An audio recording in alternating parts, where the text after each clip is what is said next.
All right, squad, AI is taking over the world. Devs aren't going to have a job in 6 months' time. Let's see if that's true and also figure out how we can actually use it to make us 10 times better and move faster. Let's jump in. Today, we're going to cover some things I'm using AI to create a little bit of leverage and make myself move faster as a dev. So first one is using chat as Stack Overflow. So what does that mean? So usually when we're coding or doing something, there'll be small things like I end up asking a whole bunch of questions. So inside of VS Code, I'm not a cursor guy, I didn't like the key bindings. But if we jump into my chat history, you can see kind of the things that I do here. So one of them, I'm gonna just zoom this in a bit, is basically saying like, how do you prevent zoom on an iOS or SVH units, right? So I'll use this without having to context switch constantly. So if you of age, you may know that back in the day we used to use Stack Overflow. We jump into Google, we do a bunch of Googling to find our answers. Obviously, you context switch, you jump into a browser, you leave the editor, and you lose a whole bunch of time and you can get distracted, right? So I really like using or leveraging LLMs here. I'm using Claude Sonnet 4, which is pretty decent. And then I just ask the question straight here and then I can quickly get the answers and the code that I need and then multiple options as well, right? So for instance, I was trying to play with the view height here and noticing it wasn't really working that well in Safari, and then just went and chatted to the LLMs to try and find ways that we could use it. And I find this super powerful. So you can see inside of my history, I've got a whole bunch of things here. Stuff like identifying source of a range error, trying to find this one here, funnily enough, didn't really get it at all. So this is where you have to have a bit of knowledge. And I think this is where people are like praising LLMs and engineers are dead. But if I look at this instantly and I know the code base, I can say like, yeah, it's from this. In Node.js's library, we're not really using Node. It's actually a browser side thing, but then it's being triggered by Prisma. And then I'm like, that's not even right because we're not even using Prisma in this thing. So you do need to know what you're doing. I think that's really key. Everyone's like the death of the dev, but the more you know, the better. Because then you can actually quickly figure out that this is wrong. I could have gone down a deep rabbit hole here if I was a noob and trying to figure out where Prisma is installed, especially if I had one-shotted this with like one of those tools like Bolt or something. But yeah, key to know there. But I use this all the time just to quickly find things. And then like, especially like with libraries, using a new library and you don't know how it works completely, you can use this as basically like searching the docs. It's a really quick way to read the docs, but do be careful if it hallucinates.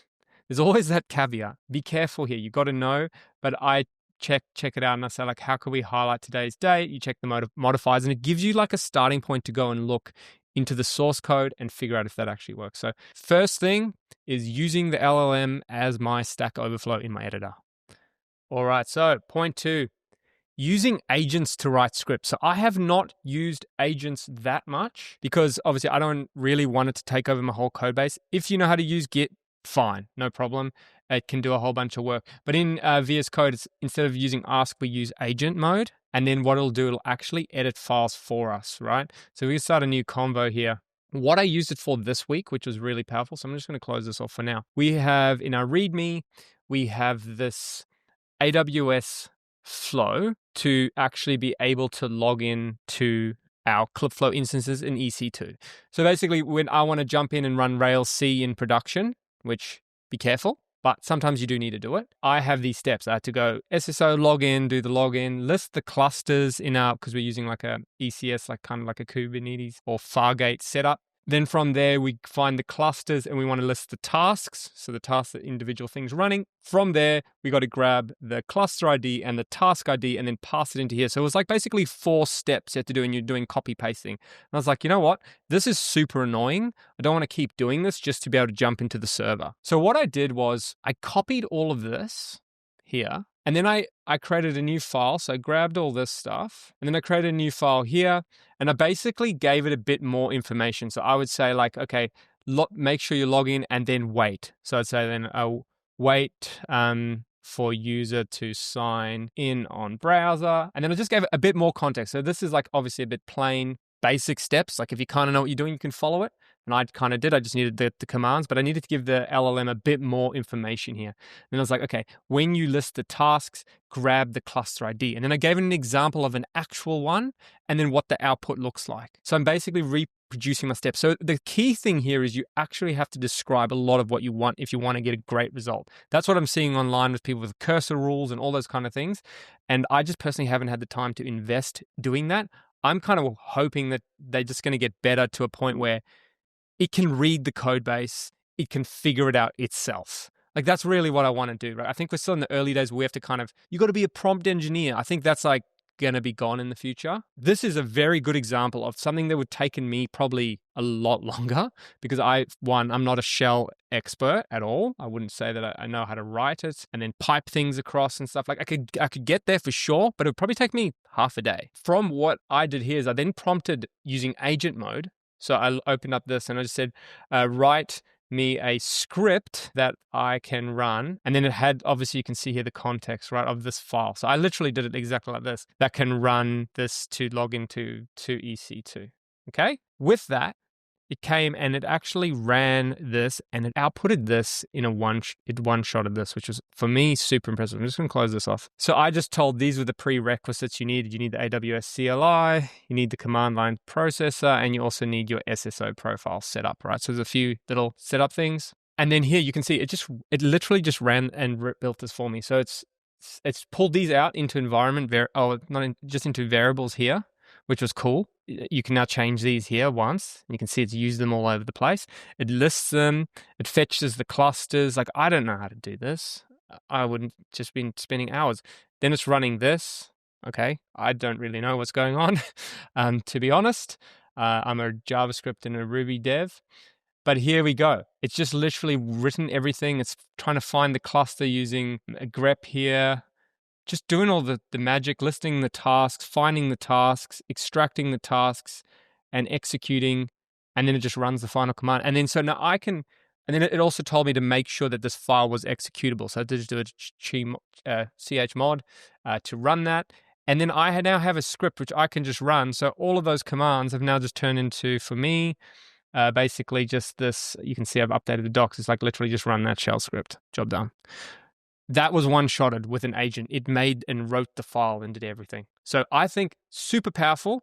If you know what you want to do, you describe it into really clearly into a block and you kind of understand what's going on, you can get some really good results. So number 2 is using agents to write or one-shot scripts. And I'll just also quickly say, this is super important. If you find yourself doing any repetitive task, document it nicely and then go and build it. I'm even thinking of doing that throughout more of our code base, just trying to figure out where you can put that. Like I don't want to have in one rules folder, but I kind of want to almost have it per feature so you can kind of describe the features really clearly.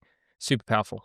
All right. So after that, we have using AI to review your code. Now, very hit and miss this can be. Something to keep in mind is use tools that automate things. So for instance, I just added Dependabot here to our repo. This is something that used to be quite annoying. People would just forget to update packages, especially when you're doing JavaScript. You have so many and you have Ruby packages as well.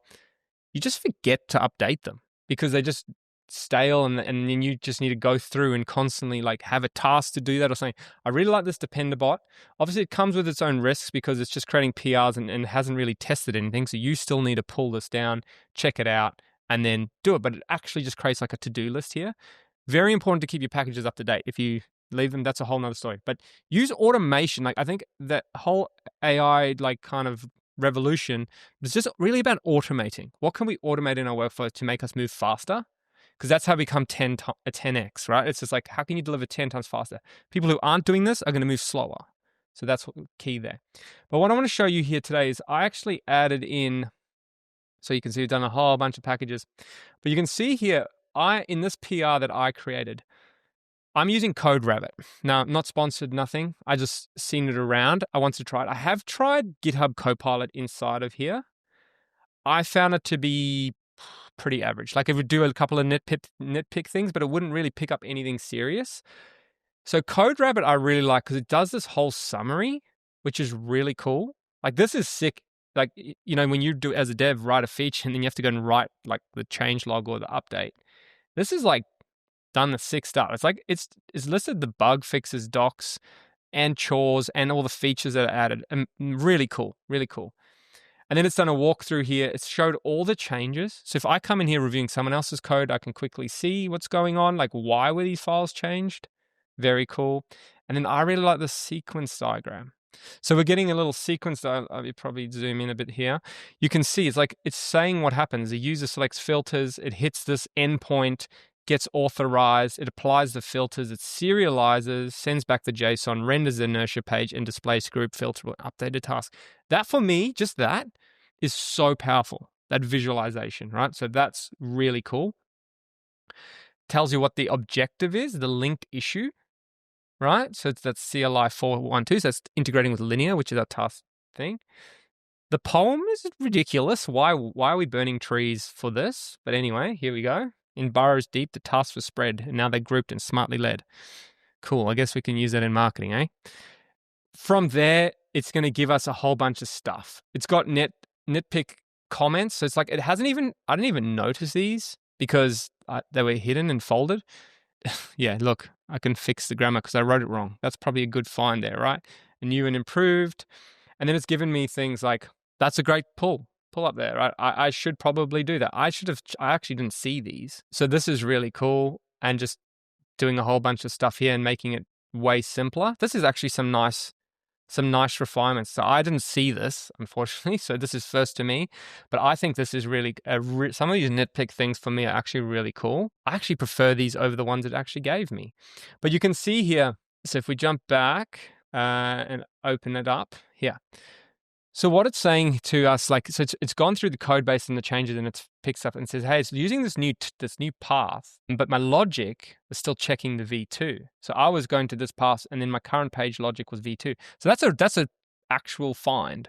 That's a real quick, useful find. So for me, like, I'm like, there's good stuff here. And if this can be your first pass, like in a team, you're saving so much time because the person pushing up the code can fix all of this. And then that's all, like, as a reviewer, I can come through here and just go, boom, this is excellent. And then just do the actual, like, logic and think about those kind of things. But all the basic stuff is sorted. I think this is super powerful. And it doesn't cost much money. I think it's like $20 a month or something. But that's going to save you $20 a time across a month, any day of the week, right? Another funny one for me was this. It was like, hey, you don't have this path, right?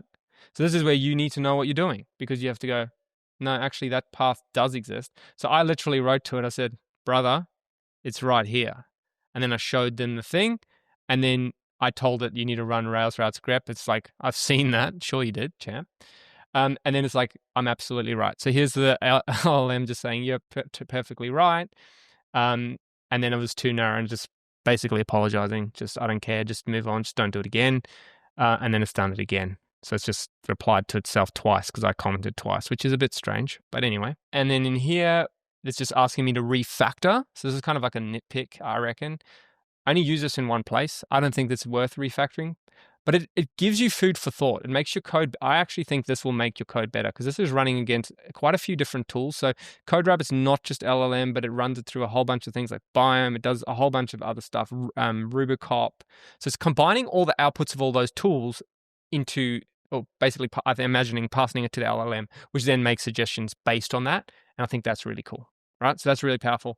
I really like this.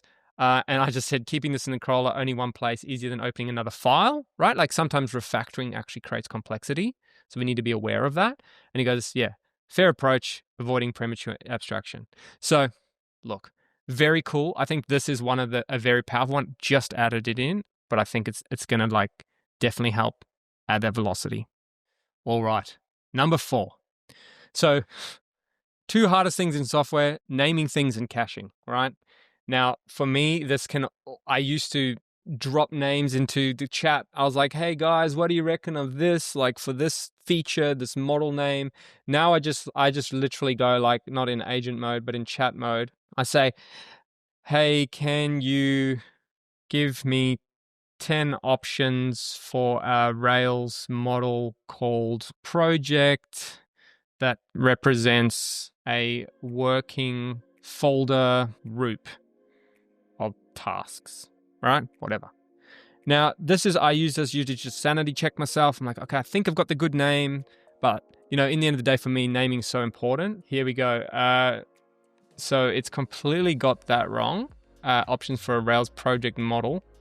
Basic project attributes extended. That's not right. So good on you, Claude. Not right at all. So bad example, but it's like, I want alternate names for the word project. Let's see if it can get it on the second try, because that's just embarrassing. I'm saying it's great. Here we go. Cool.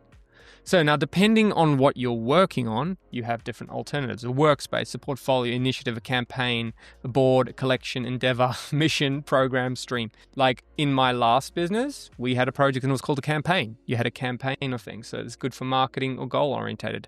Perfect. So it depends on the system, but it just gives you a little bit of insights here. And I think really cool. And then there's even different things. There's a workspace and a board, a portfolio and a collection, initiative, campaign, mission, project stream. So you can really dig into here. And I think it's a really quick way of because like I'm not a thesaurus, can't even say the word, but it helps just come up with different ways. And in the end of the day, we want something that describes stuff. You can even do this for function names.